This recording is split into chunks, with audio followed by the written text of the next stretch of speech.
At 2 a.m., on a chilly November night in 2024, the quiet of my riverside cabin in Willow Creek was shattered by frantic pounding on my door.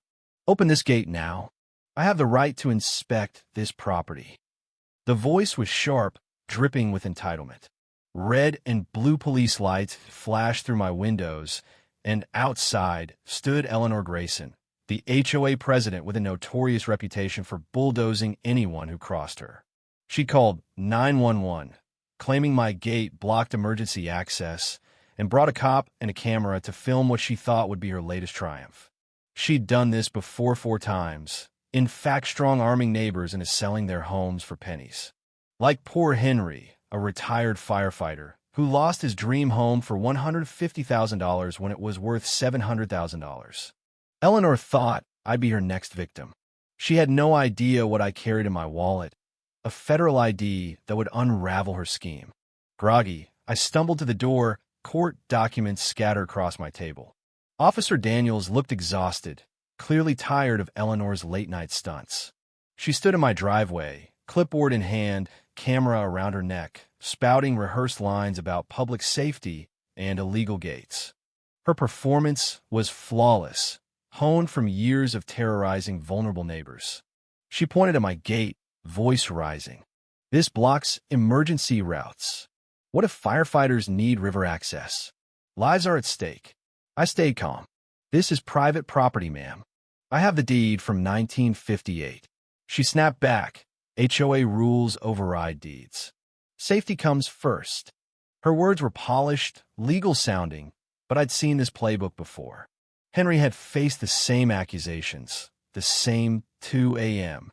harassment, until he broke and sold. Eleanor's partner flipped his home for a $500,000 profit. It was a calculated scam, and she thought I'd fold like the others. But I wasn't Henry. I asked, "What federal authority do you represent? Show me your documentation." Her confidence faltered, just a flicker, but I saw it. She wasn't used to pushback.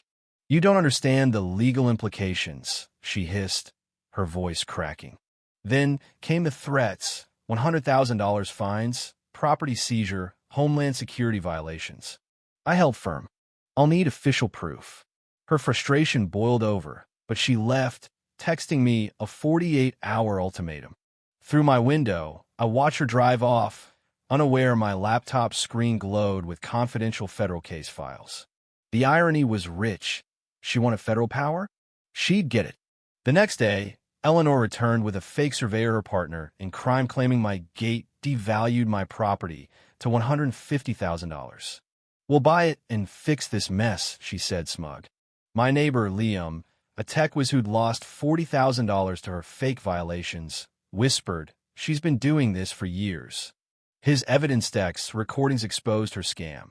Fake violations, forced sales, massive profits. My anger surged. This wasn't just about my gate. It was about justice for Henry, Liam, and countless others. Eleanor's final move was her boldest. She arrived with a federal inspector, a nervous actor in a fake uniform, clutching forged credentials. "You're violating federal safety protocols," he stammered. I asked to see his ID. He froze. Eleanor jumped in. "Federal authority doesn't need civilian approval." But I knew better. 20 years as a federal judge had taught me to spot fraud. Their documents were laughable wrong seals, expired dates. Neighbors filmed, sensing her unraveling. I pulled out my wallet. "Let's compare credentials." When I revealed my ID, federal judge, Honorable James Carter, Eleanor's face went ashen. Her inspector bolted. "That's impossible," she whispered, her empire crumbling. "You harassed a federal judge, impersonated federal officers, and ran a fraud scheme," I said, voice steady. "These are serious crimes." She stammered, "I didn't know," but I wasn't swayed. "Does my title make your actions less wrong?" Neighbors gasped as Liam shouted, "She's been robbing us blind." Officer Daniels, now deferential, apologized. The crowd turned on Eleanor, their silence replaced by outrage as they shared their own stories of her abuse. I called federal authorities. Eleanor begged, "I'll resign. I'll stop." But justice isn't private. She faced charges, harassment, Impersonation, fraud, racketeering. As agents cuffed her, she screamed, "I was protecting the community." But the truth was clear. She'd preyed on the vulnerable, profiting off their pain. Henry, watching her arrest, wept with relief. "I thought I was nothing," he said. I told him, "You're a hero. Federal law protects us all." 6 months later, Eleanor got 8 years in prison and owed $2.1 million in restitution. Henry reclaimed his home. Liam recovered his losses. Our HOA reformed, transparent and fair. Property values soared. Eleanor's letters from prison claimed remorse, promising to help others avoid her mistakes. New laws, inspired by our case, slashed HOA abuse nationwide by 60%. My gate stood firm, a symbol of resistance. But what secrets do your neighbors hide?